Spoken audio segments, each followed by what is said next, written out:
Sa video na to ay tatry natin na buuhin ulit tong ating mga pinagkakalas na mga pyesa. Actually ito ay isang radio transceiver 7950. Kaya natin kinalas to dahil ito ay matagal nang hindi nagamit at puro sobra ng alikabok at saka sobra ng corroded yung kanyang board. So ngayon, ang ginawa natin, ilinis natin siya isa-isa, lahat, no? Pati yung board niya, pati yung mismong bahay.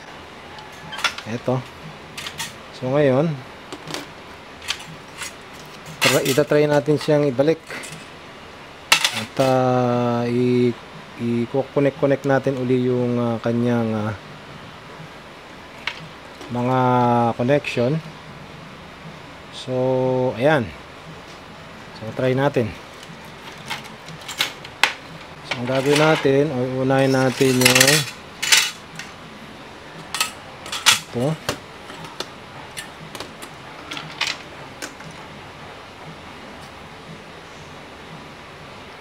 So paano ba to?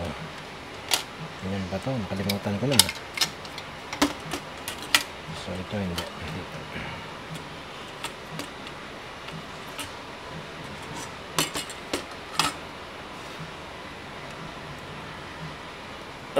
Okay.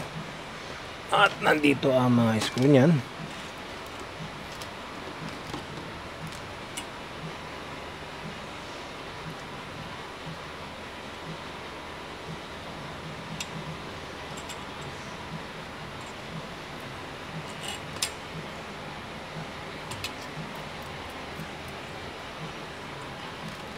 So slight lang muna yung higpit kasi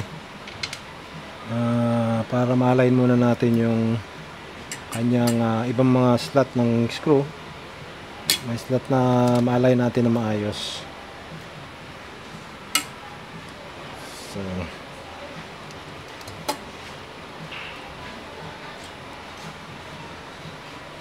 So pagka medyo okay na yung at nalagyan na natin ng mga screw, pwede na natin higpitan. So ayan, ito na, pwede na tayo maghigpit. Meron pa isang kulang. Ito.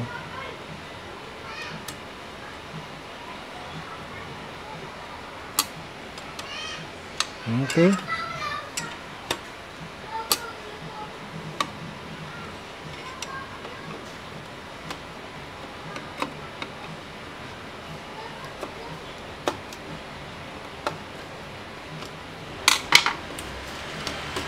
Ang kabila ay transmitter side.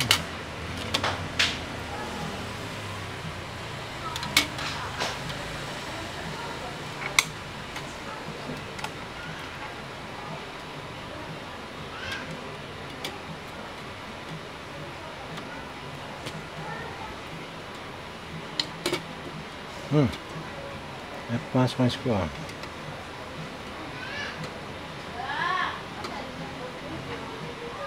dito kaya pala pino so kailangan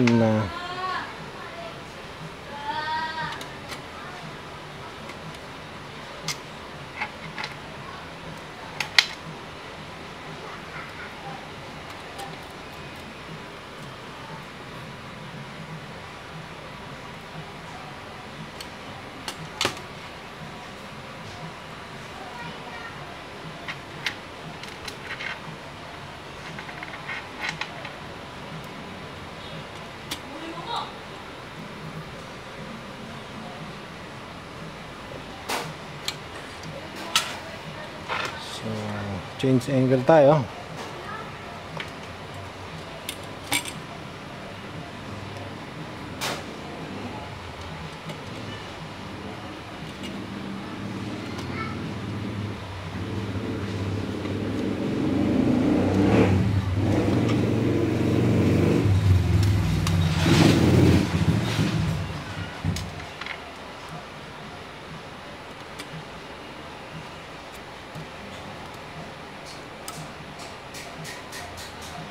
May vintage na ano to radio. Maganda performance nito kadalasan sa kanila. Ang ginagawa dito sa 7950 ay ini-split nila to ng frequency, ginagawang repeater. So pwede kasing split to. Nagpapalit lang ng crystal reference at nagkakaroon ng separation yung receive sa transmit. So minomodify para gamitin pang repeater in band repeater, no? Meaning VHF to VHF, ganun. VHF ang input, DHF ang output. Kasi kadalasan sa mga ginagamit na repeater ngayon ay ginagamitan na ng crossband kasi mas malinis. Tsaka yung input ay hindi naapektuhan ng input kung yung hindi naapektuhan ng output yung input compared sa in-band, no?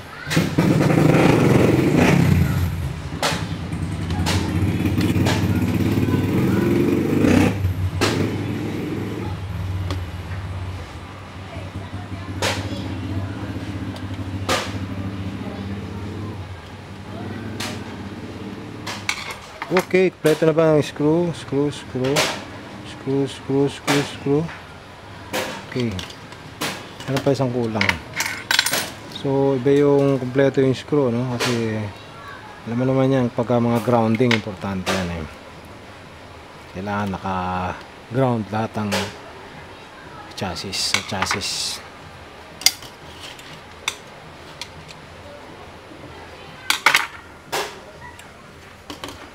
Okay, so ikakabit na natin itong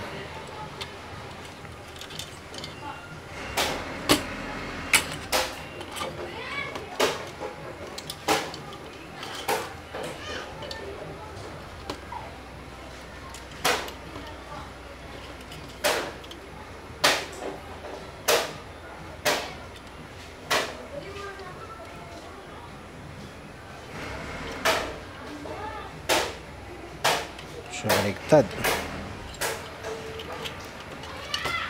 Ito dito.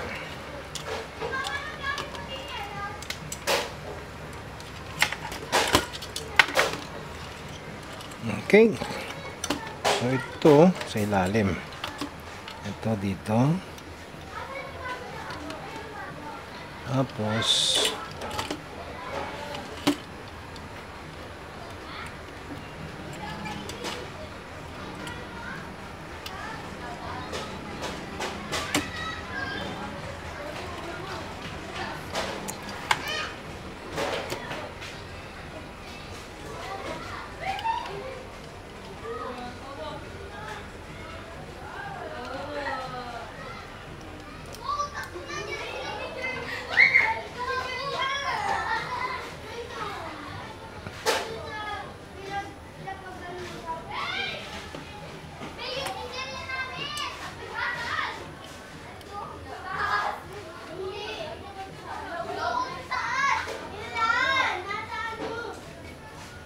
maganda lang dito kasi mga connection niya is puro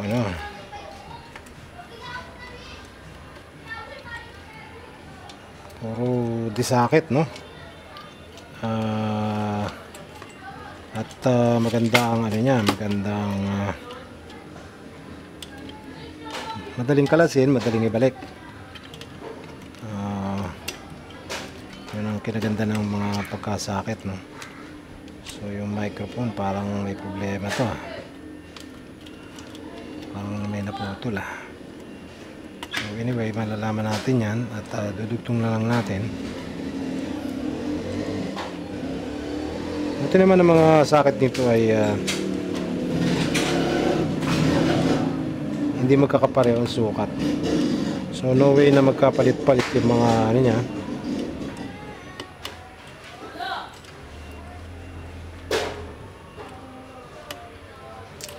Kaya pagka sa assembly nito mabilis lang dahil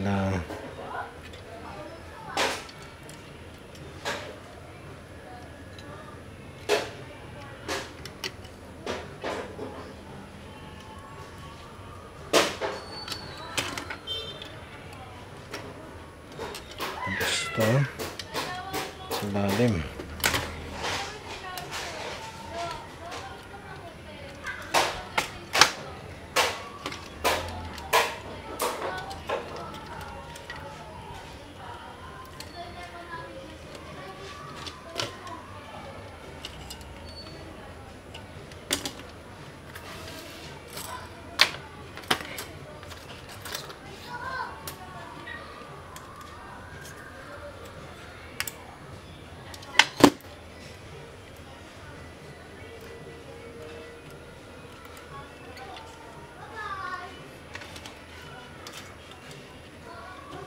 May video, sabi mo ba?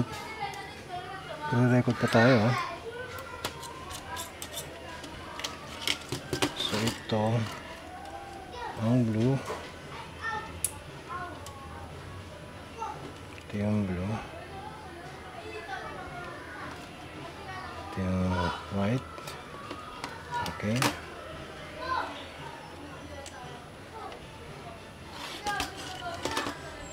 Ito dito. Okay. Ito dito. So ito wala. So ayan. Tapos ito. Ito na. So ito na lang.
Uy, ba't ganon?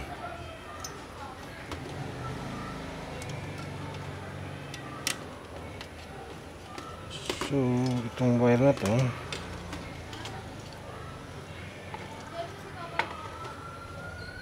dito. Tapos ito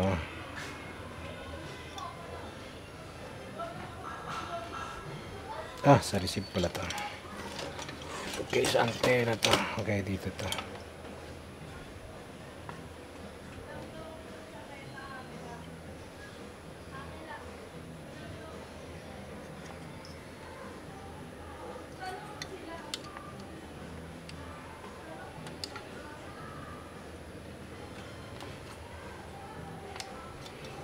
Ayan, tapos ito dito.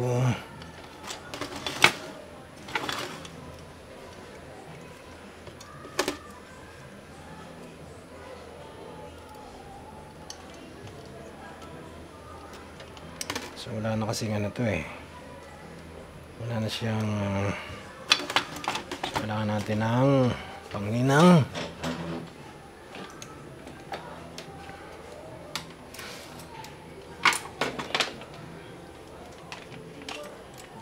Oops. So natin to.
Ito yung supply sa transmit ano to 8 volts. Siya yung magsusupply ng current doon sa driver, no, papuntang final. So kailangan may supply ito, no, hindi masyadong mainit ang ating panghinang. Ito naman ay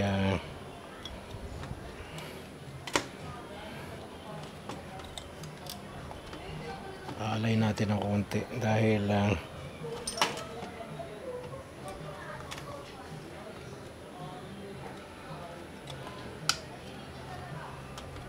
yan. Okay.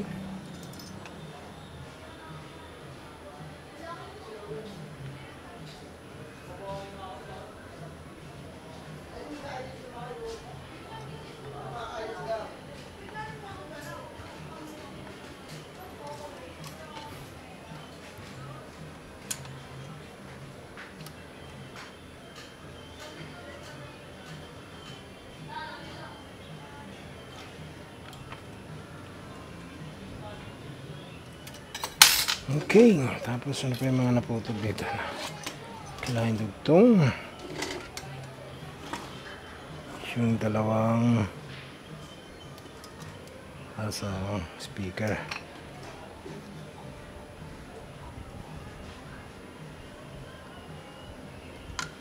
Okay, kaso ito lagyan muna natin na siya ng screw para hindi gumalaw. Lagyan muna natin ng screw pagkabilaan.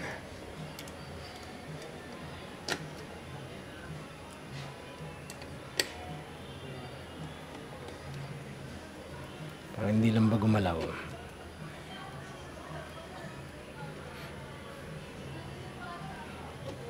Okay, sa kabila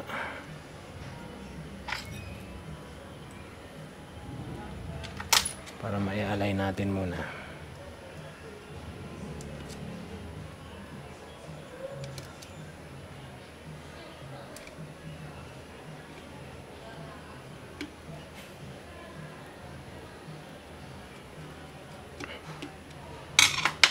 Okay, so ito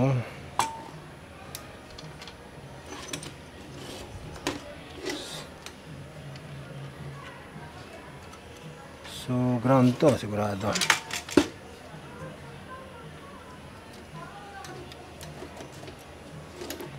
So yung speaker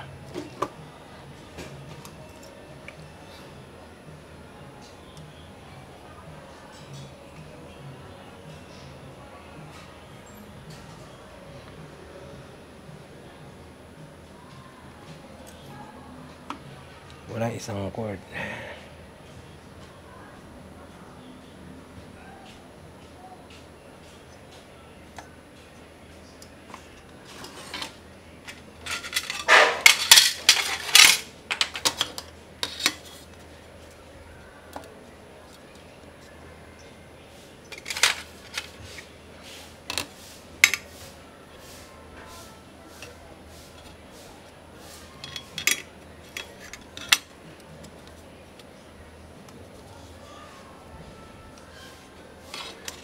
Ganyan. Ganyan siya. Dapat ko.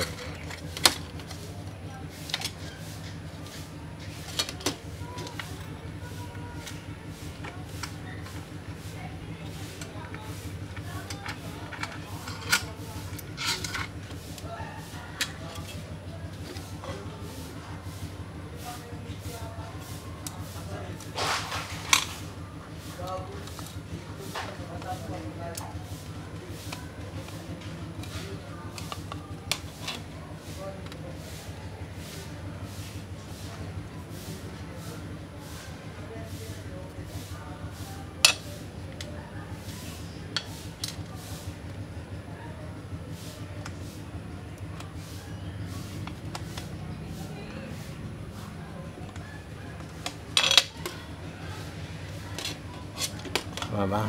Okay. Medyo sira na yung speaker natin. Nagkakaroon na ng lamat.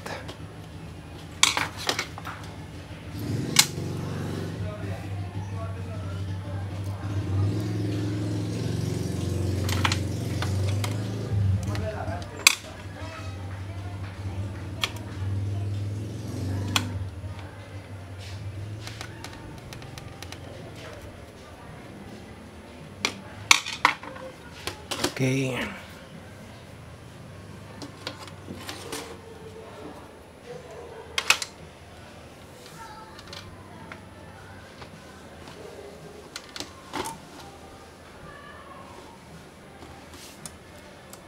So wala na tong display, no? Problema rito sa display nito is papalitan natin to ng kakalasin na natin to, papalitan natin ng ibang LCD. So LED na ipapalit natin dyan para so kompleto na ba? Tama mga wiring natin. Okay, blue dome. Speaker na lang. Okay. So maglalagay muna tayo ng external speaker, no? Kasi mahirap magkalaw-kalaw pagka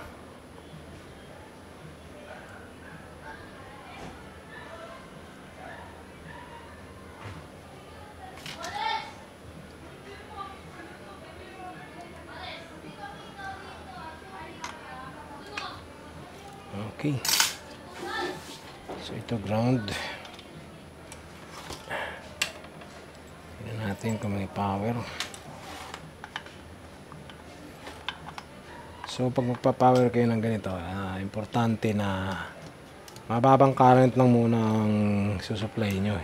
Hindi yung full amp agad ang susupply nyo. Kasi in case na may mga may mga shorted o nagkamali ka, ay tawag dito, hindi ka agad makakasira, no? Tapos to 1 ampere lang, and then may short circuit protection in case na may short circuit, hindi siya hindi siya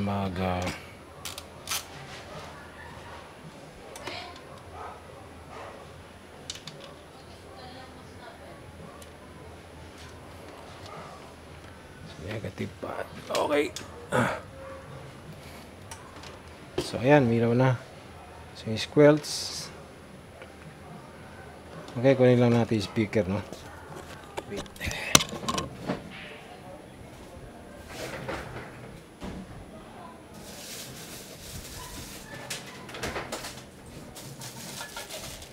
Makatago na talaga yung speaker natin para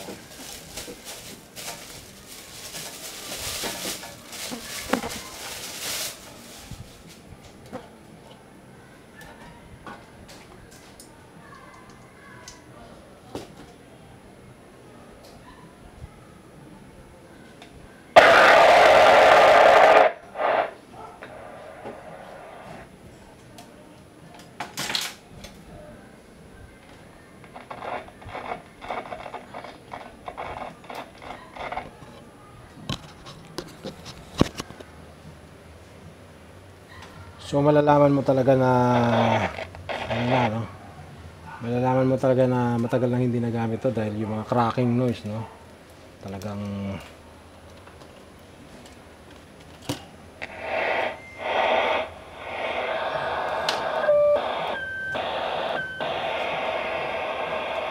Ayan, oh.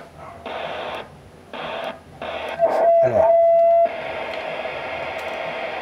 Check, check. Check. Check, check, check, check. 1, 2, 3. Ala.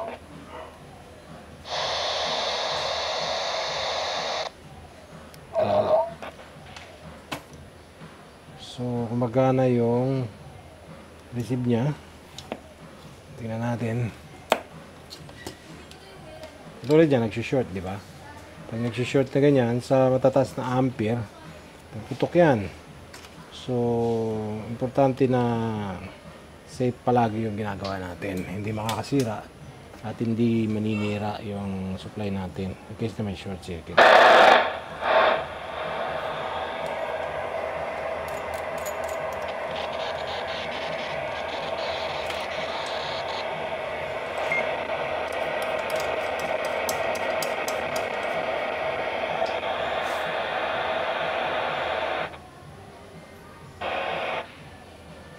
So ngayon ay nabuo na natin.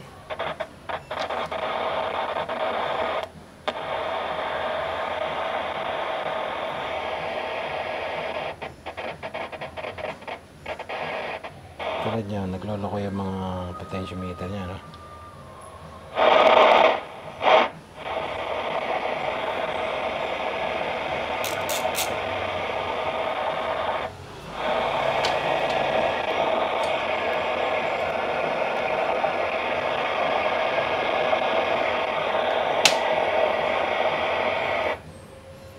Ayan, katulad niya, kumukulo-kulo at hindi makareceive na mahina, ano?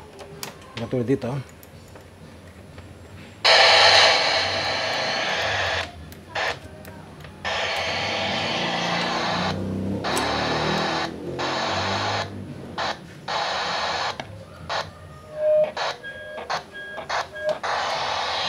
So ngayon ay itong radio na to ay subjected to alignment. Kaya align muna natin maigi. At ngayon nabuo na natin. So sigurado may sira pa to. May mga hindi nagpa-function dyan katulad nitong mic putol.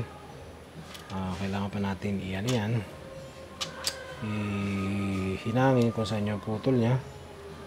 Tapos i-tune natin lahat ng mga PLL, lahat ng mga crystal nya kailangan naka-align.